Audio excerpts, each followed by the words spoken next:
కనుక చేయదలుచుకుంటే నేను చెప్పినట్టు ఏజ్తో సంబంధం లేకుండా ప్రతి ఒక్కళ్ళకి ఇక్కడ మీకు ఇవాళ ఈ ప్రైవేట్ హాస్పిటళ్ళకి గవర్నమెంట్ డబ్బులు ఇస్తోంది కదా, ఇవ్వాల్సి వస్తుంది కదా, ఈ బాకీ లేదంత రూపాయి కూడా ఇందులో వృధా లేదు, రూపాయి కూడా వృధా లేదు కదా. ఎంతమందికి ట్రీట్మెంట్ చేస్తే అంతే ఇస్తున్నారు అంతే. అవును, ఇన్సూరెన్స్ వాడు అట్లా ఎందుకు చేస్తాడంటున్నా నేను.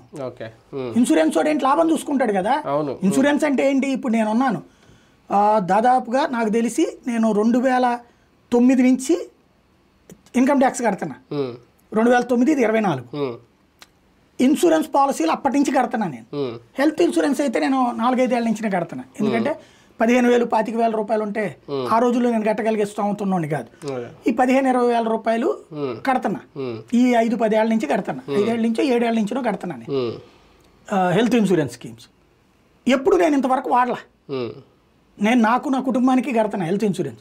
నేను ఈ రోజు వరకు ఒక్కసారి కూడా వాడలేదు. ఆ డబ్బులు ఆడికి మిగిలిపోయినాయి కదా. ఇట్లా నాలాగా కట్టేటటువంటి 1,00,000 మంది దగ్గర తీసుకునేవాడు 5,000 మందికి ఆ డబ్బులు ఇస్తున్నాడు, అంతే కదా. అంతే. ఇన్సూరెన్స్ కంపెనీ లాభాల్లో ఎందుకు ఉంటున్నాయి, దానివల్లే కదా. ఇన్సూరెన్స్ కంపెనీ ఏది నష్టంలో ఉంది, లాభాల్లోనే ఉంది కదా. ఎందుకని 1,00,000 మంది దగ్గర తీసుకుని వాడు 5,000 మందికి ఇస్తున్నాడు.